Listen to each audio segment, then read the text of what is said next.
I really wanted to tell the story from well, it's the man's point of view, of course, but to actually really show what happens to that baby girl, who she was a real person and this actually happened to her. So I didn't want to sugarcoat it.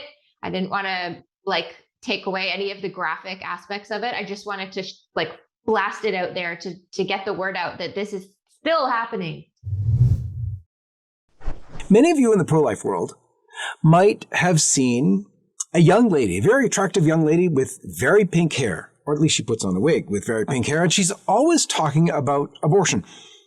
She's talking on the side of those favoring abortion, but doing so in a way that tells you she's really pro-life. She's the founder and director of a group called Choice for Two. It looks like choice42.com, but they're a great group and they've done amazing work. They put out a new video called The Procedure. It's a short film. It stars Kevin Sorbo. You've got to see this thing. It's incredible. But it's not got the numbers of views that it deserves. It deserves to be in the millions, because when you see this, your jaw's going to drop. We've got Laura Klassen with us now. This is the John-Henry Westen Show. Stay tuned.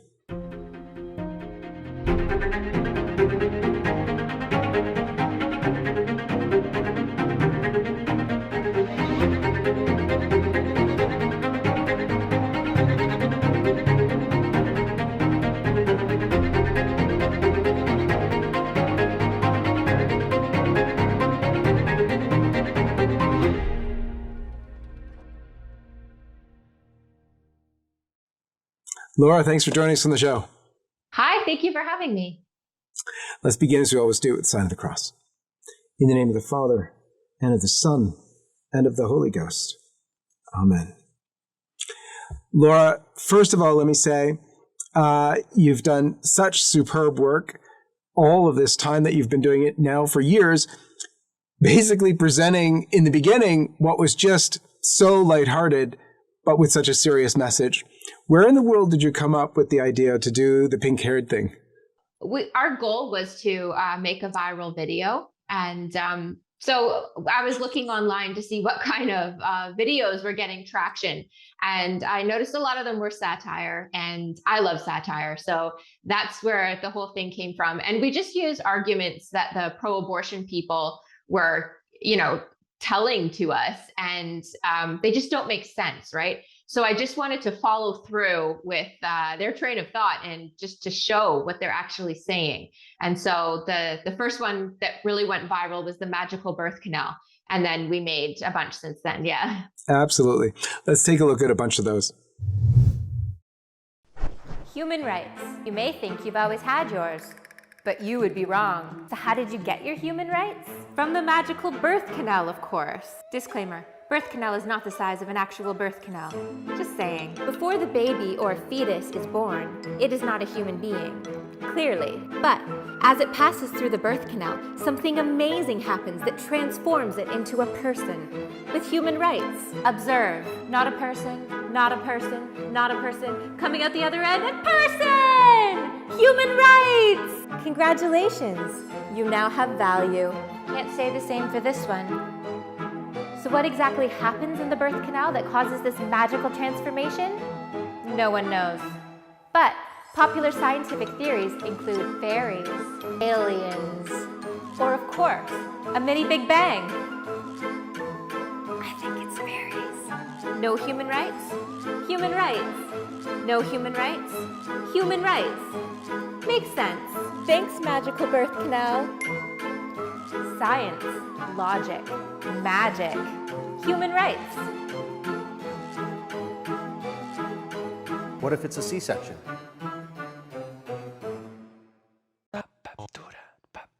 I love people who have blue hair, but after they're born though. No offense.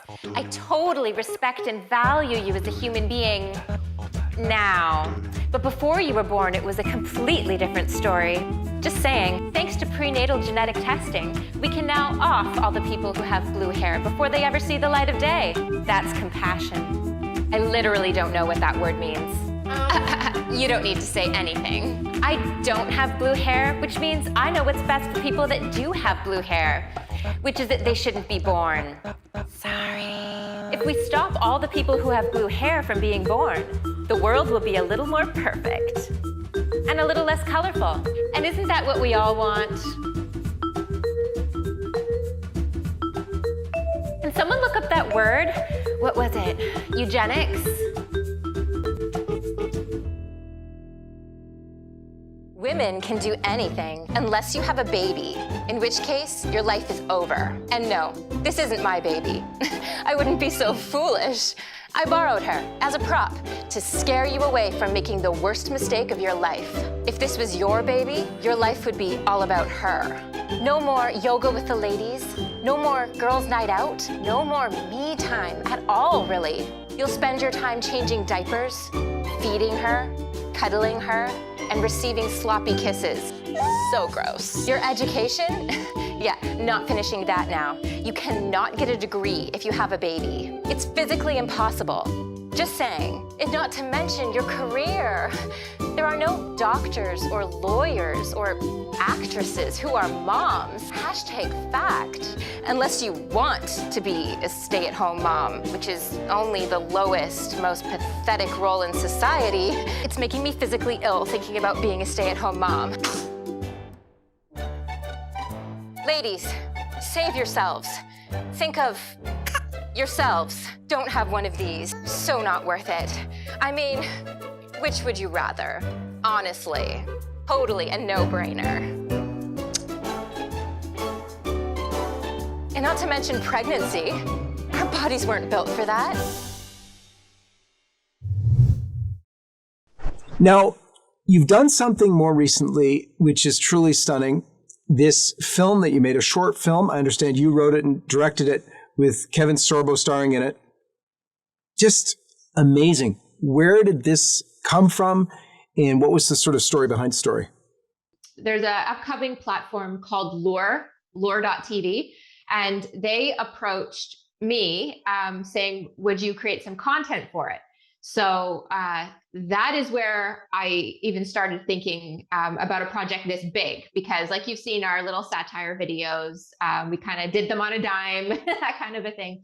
And so they suggested a series of 6 animated shorts. And so our series is called Exposed. The first episode, The Procedure, I decided to do that as the first episode. It's a true story, and it's the story of an ultrasound technician.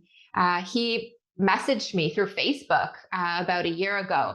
Yeah, and shared his story. And then it was just so powerful. And I started talking with him a bit, and then got permission from him to create a video out of it. So I wrote the script based off of his true testimony. Well, it's just so good. Let's take a look at it now.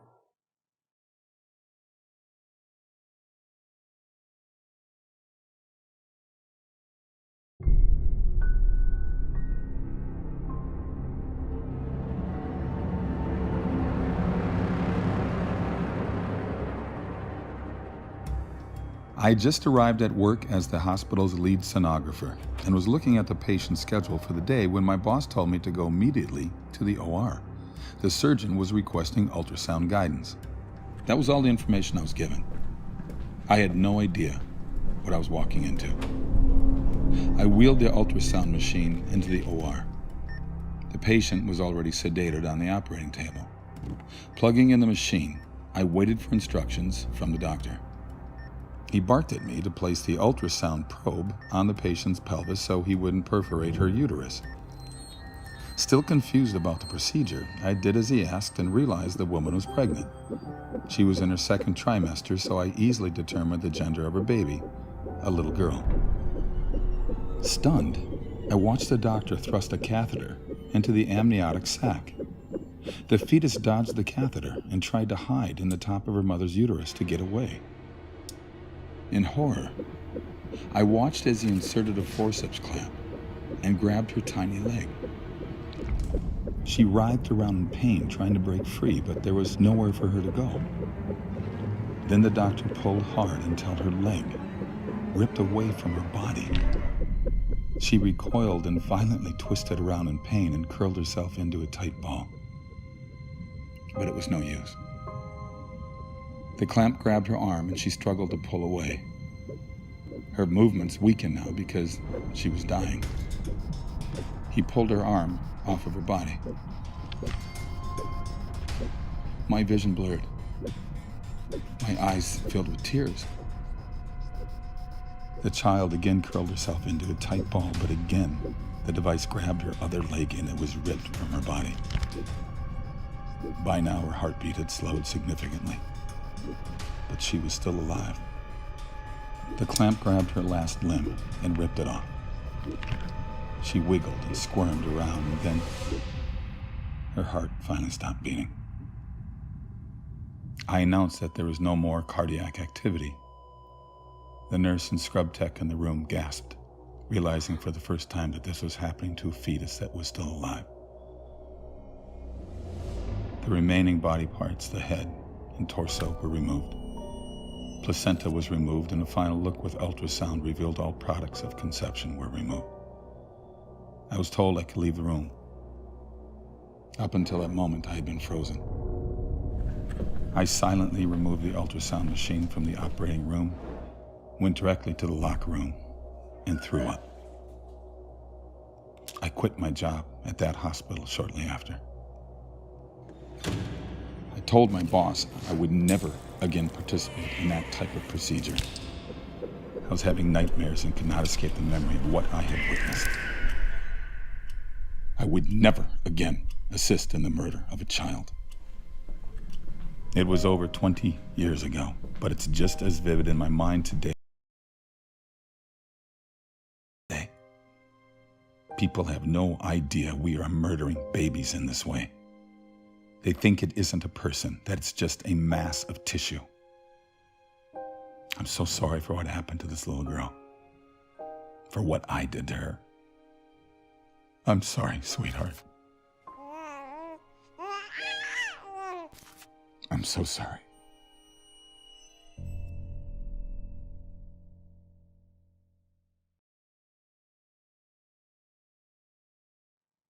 All right. That is super powerful.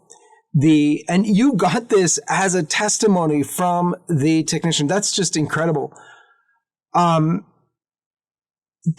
descriptions, we've heard it before, about, the silent scream and how babies in the room recoil when the abortionist attempts to kill them. But this was so well documented. It was so graphic in that the explanation, which I'm presuming you got from the technician himself, was so powerful. It just was stunning. Yeah, it's brutal. And I feel like I really wanted to tell the story from well, it's the man's point of view, of course, but to actually really show what happens to that baby girl, who she was a real person and this actually happened to her. So I didn't want to sugarcoat it. I didn't want to take away any of the graphic aspects of it. I just wanted to blast it out there to get the word out that this is still happening. Mm-hmm. Mm-hmm. So it's so powerful. The beauty of his statement at the end, which is so heart-wrenching, the apology to the little baby girl, so powerful. Brings me to another point. It is still controversial, even in the pro-life movement, to be graphic, to show graphic images. You've been doing this work for a long time. What's your experience with that, and what's your thoughts on it? Right. So, Choice for Two, we started 7 years ago.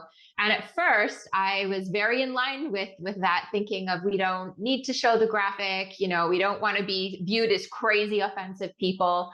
But then as the years go on, and one of the things that our organization does is we actually talk one-on-one with women who have abortions booked, and basically try and get them to have mercy on their babies and not to have them murdered.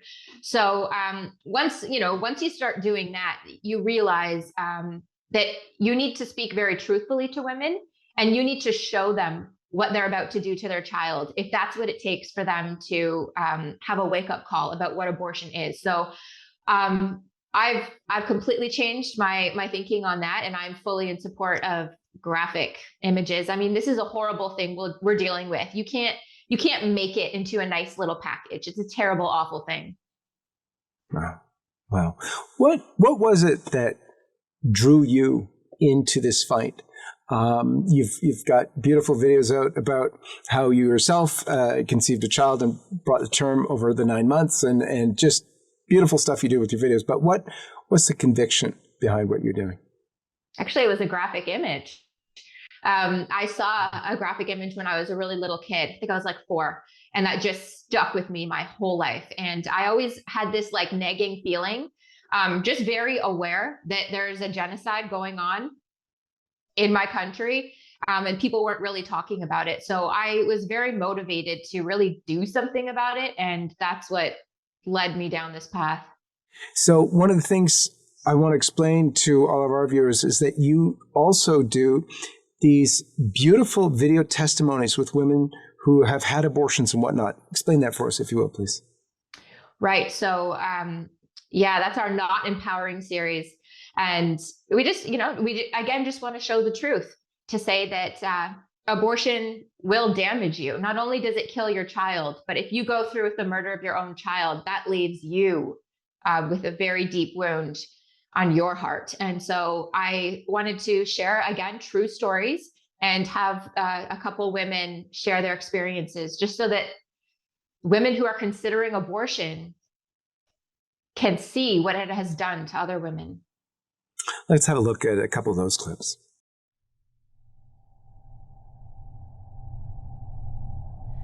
The moment I found out I was pregnant was, extremely overwhelming.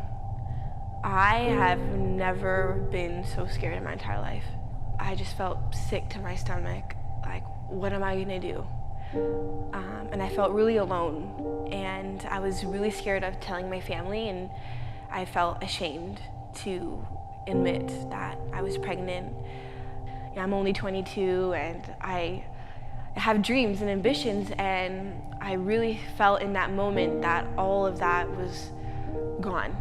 So I contacted my local maternity home, and I got an interview to come in and see the home, see what it's about. I was angry. Someone who I didn't even know was telling me, it's gonna be okay, you could have this child, and I'm on the other end saying, no, this wasn't what I wanted. This was not planned. This is my body and my choice. And I felt that because of the situation that I was in, the only option was for me to have an abortion. And that's what I was gonna do, and that was gonna be my choice. I had booked my appointment and everything. I had it set, and this woman kept saying, no, Megan, your child has a purpose and a meaning, and this baby has a life. It's not just your life, it's this child's life. And those words stuck with me. I woke up one day and I felt that what she said was right. This child has a purpose and a meaning, and I'm pregnant for a reason, and I didn't know what the future would hold with this baby, but I felt that I couldn't go forth with having an abortion and terminating my pregnancy and essentially killing this baby, that I wouldn't be able to come to terms with it afterwards. So I decided to choose life and keep my child, because she's worth it. My baby is worth it, and aside from what I'm going through, or if my boyfriend's in the picture or not in the picture, or whatever it may be, that we're gonna make it, and I'm gonna make it, and this child's gonna make it. My daughter, Serenity Grace, she has changed my life for the better. She is literally the definition of her name. She has brought back that peace and the calmness into my life, and I would not be who I am today if I did not keep her. When I hold her and I look at her and I think about what could have been, and that I almost made the choice of not keeping her, I'm so thankful that she's here today and that I chose life. If you're facing an unplanned pregnancy, I think what's really important to understand is that your life is not over. So the dreams you had or the things you want to accomplish, you can still have and do, but it just may look different. And it's probably going to be more challenging, but it's worth it. Make a choice you can both live with. Choose life. So I had a really rough upbringing. I had alcoholic parents, addicted to narcotics. My mother got into crack cocaine, and same with my father, heroin and everything. So growing up, there was a very unsafe environment. There was a lot of sexual molestation growing up. By the time I was 16, I was told to drop out of high school to help support the family, and I did. And then by 18, I was kicked out of my home and homeless because I was no longer a paycheck because baby bonus was no longer being issued. By 19, I was in an abusive relationship that I endured for 2 whole years because I was completely convinced that I loved this person, probably because I had grown up in abuse, that it was so normal to me. He had placed me in a hospital because he had physically beaten me so badly. And I had gone through at least 19 apartments, park benches, cars, centers, shelters to shelter myself in by the time I was 21, and found myself exotic dancing to get away from that abusive relationship. And then at 22, I found myself pregnant. My life situation when I found out that I was pregnant was less than ideal. I was an alcoholic, I was addicted to prescription pills, I was a weekend cocaine addict, and I was just an all-around mess. And I was in a relationship and pregnant with someone's baby who I didn't see a future with. And in an instant, I realized that I'm gonna have to be a single mother. And so that dream of having a 2-parent household and a stable family and everything that I never had was instantly gone.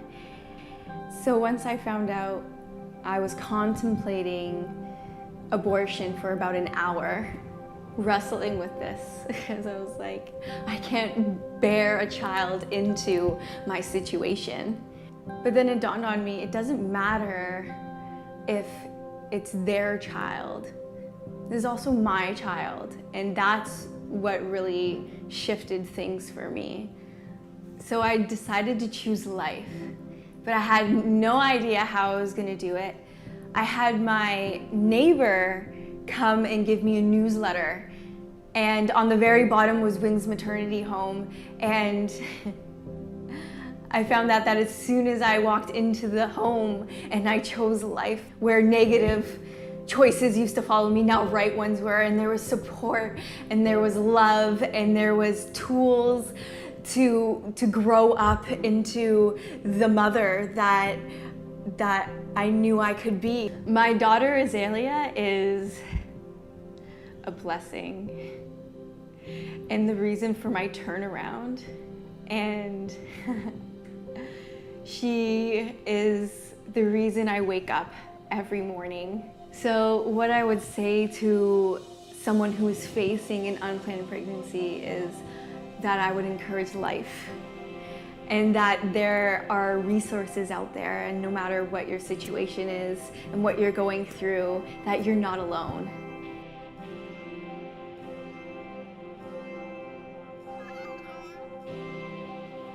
Make a choice you can both live with.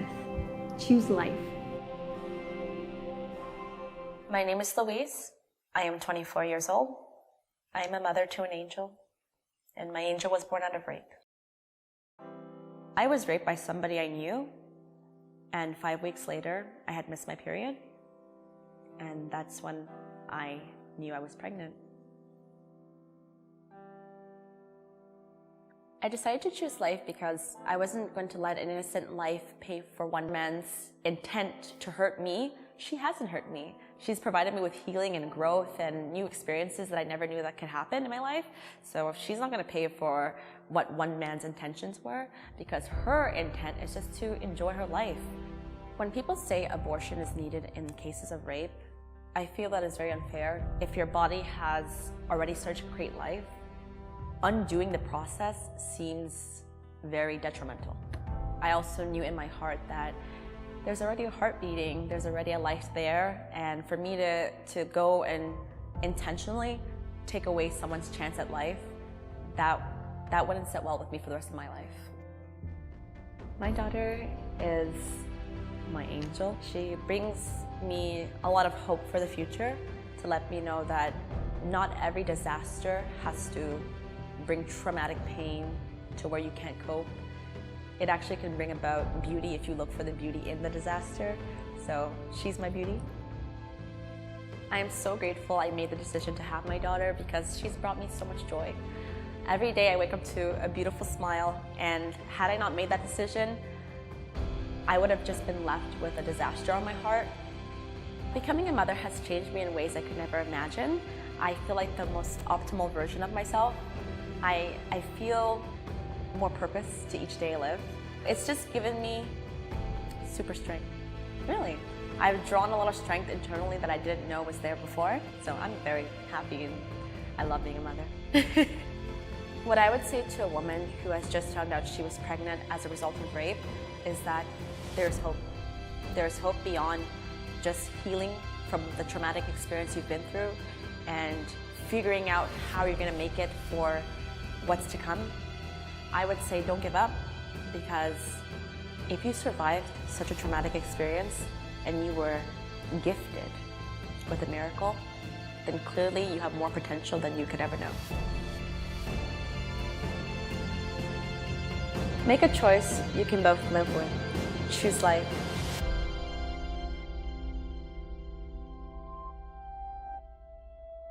So finally, Laura, I wanted to talk to you about a series that I think For the Church, you call it.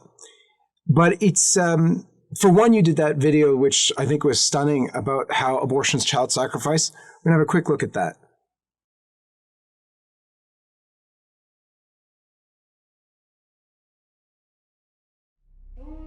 Child sacrifice. Barbaric. Evil. Ancient. Modern. There's nothing new under the sun. Throughout history, children have been sacrificed to a variety of deities in attempts to gain favor or blessings. Aztecs cut their children's hearts out to appease the gods of rain and war. Incas sacrificed their children to the sun god so their crops would flourish. Canaanites sacrificed their infants to Moloch for prosperity. Drums were played loudly to drown out the baby's screams.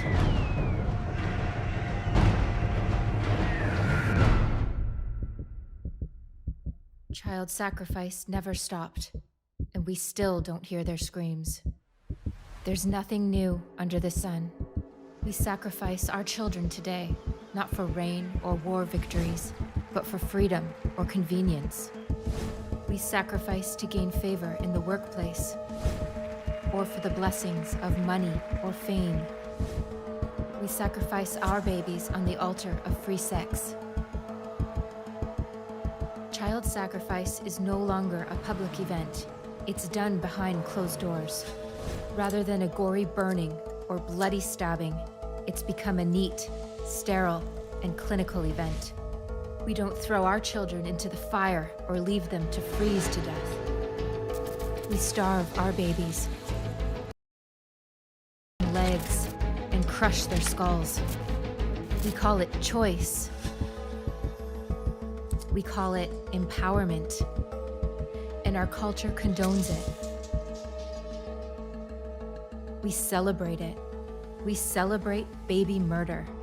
We consider it vital to our existence. It's become a right. But nothing is different. There's nothing new under the sun. Innocent human beings are still being sacrificed for the selfish gains of those more powerful. Modern child sacrifice is thriving. We must end it. End abortion.